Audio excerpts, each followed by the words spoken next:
आणि आता घेणार आहोत विविध क्षेत्रातील महत्त्वाच्या बातम्यांचा वेगवान आढावा महाफास्ट 100 बातम्यांमधून।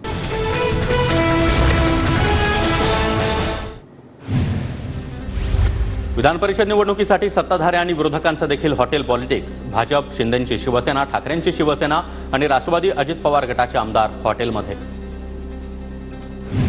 विधान परिषदेसाठी अजित पवार काँग्रेसची किमान 3 मतं फोडणार। सूत्रांची माहिती, अजितदादांना दोन्ही उमेदवार निवडून आणण्यासाठी 5 मतांची गरज, तर 2 अपक्षांचा अजित पवारांना आधीच पाठिंबा। आमच्या रणनीतीनुसार आमचे सर्व उमेदवार विजयी होणार। कुणी काहीही बोललं तरी देखील विधान परिषदेमध्ये आमचा विजय निश्चित, खासदार संजय राऊतांचा दावा।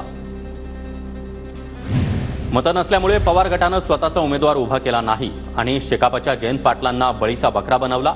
भाजप आमदार संजय कुटेंचा पवार गटावर निशाणा। जयंत पाटलांबाबत शिंदे गट काय बोलतो याच्याशी देणं घेणं नाही। भाजपच्या एका उमेदवाराची विकेट जाणार हे नक्की, भास्कर जाधव यांचा दावा। तर शेतकरी कामगार पक्षाच्या जयंत पाटलांची विकेट जाणार। विधान परिषद निवडणुकीमध्ये शिंदे गटाचा विजय निश्चित, शिंदे गटाच्या महेंद्र दळवींचा दावा। महाविकास आघाडी शेतकरी कामगार पक्षाच्या जयंत पाटलांचा पराभव करेल, पण मिलिंद नार्वेकरांचा पराभव होऊ देणार नाहीत, शिंदे गटाच्या आशिष जयस्वाल यांची टीका।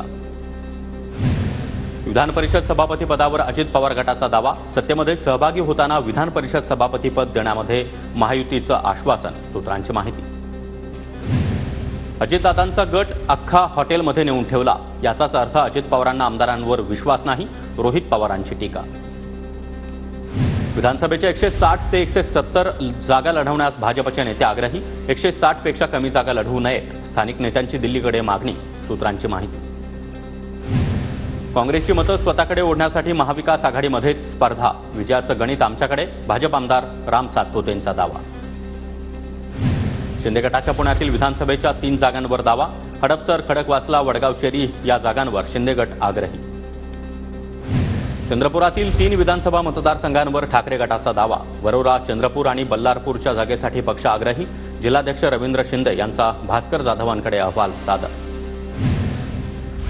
गिरीश महाजनांची मातीसोबत असलेली नाळ आता राहिलेली नाही। पैसा आणि मस्तीमुळे महाजनांनी शेतकऱ्यांसोबतची नाळ तोडली, ठाकरे गटाचे नेते उन्मेष पाटलांची टीका।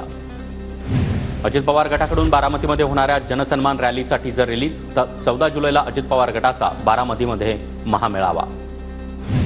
महाराष्ट्राचे गृहमंत्री युजलेस, वरळी दुर्घटनेवरून गृहमंत्र्यांकडून साधी संवेदना देखील नाही, असे गृहमंत्री राज्याला मिळालं, हेच राज्याचं दुर्दैव, राऊतांची टीका। विधान परिषद निवडणुकीच्या आधीच लागले अमित गोरखे यांच्या विजयाचे बॅनर्स। पिंपरी चिंचवडमध्ये भाजप कार्यकर्त्यांकडून बॅनरबाजी।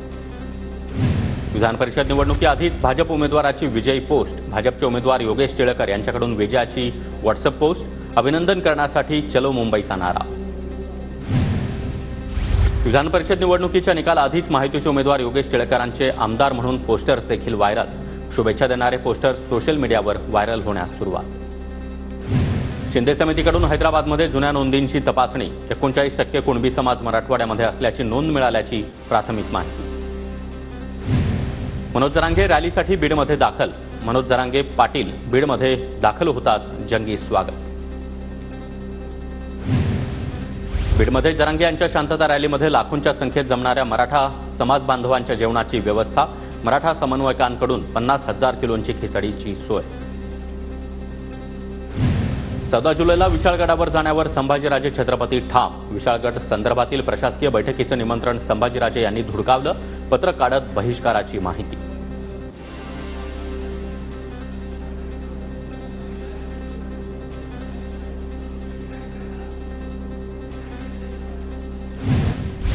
बादशाच्या मनामध्ये आला आणि हिट अँड रनमध्ये 25 लाखाचे 10 लाख झाले। जयंत पाटील यांची वरळी हिट अँड रनमधील पीडित कुटुंबाला दिलेल्या मदत निधीवरून टीका। बदलीनंतर 2 दिवसांनी वाशिम जिल्हाधिकारी कार्यालयामध्ये रुजू झालेल्या पूजा खेडकरांचा आरोपांवर बोलण्यास नकार। शासनाच्या नियमांचं बंधन असल्याचं सांगत बोलणं टाळलं। पूजा खेडकरनं आरक्षणाचा गैरफायदा घेतला। पूजा खेडकरमुळे त्यांच्या समाजातील मुलांचं नुकसान झालं। हिंदू महासंघाचे अध्यक्ष आनंद दवे यांचा आरोप। पूजा खेडकरच्या आईवडिलांकडे बेहिशेबी मालमत्ता। माहिती अधिकार कार्यकर्ते विजय कुंभार यांचा आरोप, तर पूजा खेडकर यांच्याकडे देखील 17 कोटींची संपत्ती असल्याचा विजय कुंभार यांचा आरोप। IAS पूजा खेडकरचा आणखी एक कारनामा। मॉक इंटरव्ह्यूमध्ये विचारण्यात आलेल्या बीडमधील गर्भपिशवी प्रकरणाविषयी साध्या प्रश्नाचं उत्तर देखील देता आलं नाही, याबद्दल माहिती नसल्याचं पूजा खेडकर यांनी उत्तर दिलं होतं. संभाजीनगरमधील माळीवाडाजवळ समृद्धी महामार्गाला भेगा. तब्बल 50 फूट लांबीच्या आणि 3 सेंटीमीटर रुंदीच्या भेगा. महामार्गावर खड्डे पडणार नसल्याचा MSRDCचा दावा फोल. भेगा पडलेल्या समृद्धी महामार्गावरील अधिकाऱ्यांकडून आता भेगा पडलेल्या रस्त्याची डागडुजी. केमिकल टाकून भेगा बुजवण्याचं काम कर्मचाऱ्यांकडून सुरू. ओडिशा राज्यातील पथकाकडून लासलगावमध्ये कांदा लिलावाची पाहणी. ओडिशामधील पथकाच्या दौऱ्याबाबत गुप्तता पाळण्यात आली. याआधी केंद्राकडून झालेल्या पाहणीनंतर 2 अधिकाऱ्यांच्या बदल्या करण्यात आल्या होत्या.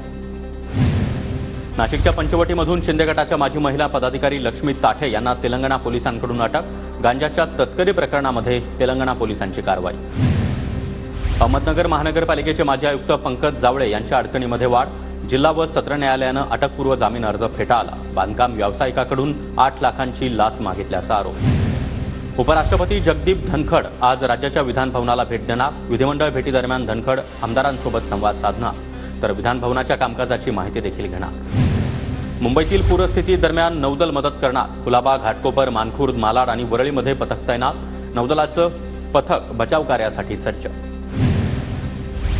मुंबई, रायगड, रत्नागिरी, सिंधुदुर्ग, पुणे, सातारा, अमरावती आणि चंद्रपूरसह राज्यातील 14 जिल्ह्यांना पावसाचा येलो अलर्ट. प्रशासनाकडून काळजी घेण्याचं नागरिकांना आवाहन.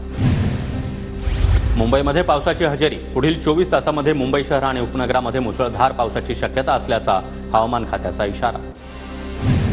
मुंबईच्या परळ भागामध्ये पावसाची हजेरी. सकाळपासूनच विश्रांती घेतलेल्या पावसानं हजेरी लावली. ठाणे परिसरात देखील जोरदार पावसाची हजेरी. पावसाचा जोर वाढल्यास वाहतुकीवर परिणाम होणार. गोंदियामध्ये जोरदार पावसामुळे शेतकऱ्यांना दिलासा. जिल्ह्यातील पाणीसाठ्यामध्ये वाढ झाल्यानं शेतकरी वर्गात समाधान. सांगलीमध्ये देखील संततधार पावसामुळे चांदोली धरण आता 50% भरलं. धरणामध्ये 17.36 TMC पाणीसाठा. साताऱ्यामधील कास तलाव पूर्ण क्षमतेनं भरला. धरणाजवळच्या रस्त्यावरून प्रवास न करण्याच्या प्रशासनाच्या सूचना. शहापूरमधील धरणाच्या पाणी पातळीत देखील वाढ. मुंबईकरांची पाण्याची चिंता काहीशी मिटणार. उजनी धरणामध्ये महिनाभरामध्ये 13 TMC पाणीसाठा वाढला. भीमा खोऱ्यामध्ये अधूनमधून कमी जास्त प्रमाणात पाऊस. पाणीसाठा वाढल्यानं दिलासा. नागपुरातील काही भागामध्ये पावसाची हजेरी. पावसामुळे उकाड्यापासून नागरिकांना दिलासा. अद्याप चांगल्या पावसाची प्रतीक्षा. जळगावातील हातनूरचे पाणी ओझरखेडा तलावात पाणी आल्यानं परिसरातील शेतकऱ्यांना मोठा दिलासा. लातूरच्या महापूरमध्ये धनगर आरक्षणाच्या उपोषणाला पाठिंबा देण्यासाठी रास्ता रोको. धनगर समाजाला ST प्रवर्गातून आरक्षण देण्यासाठी 13 दिवसांपासून आंदोलन. मुसळधार पावसामध्ये रत्नागिरीमध्ये शेतीच्या कामांना आता वेग. रत्नागिरीमधील बाव नदी परिसरामध्ये शेतीच्या कामाचं विहंगम दृश्य ड्रोनमध्ये कैद.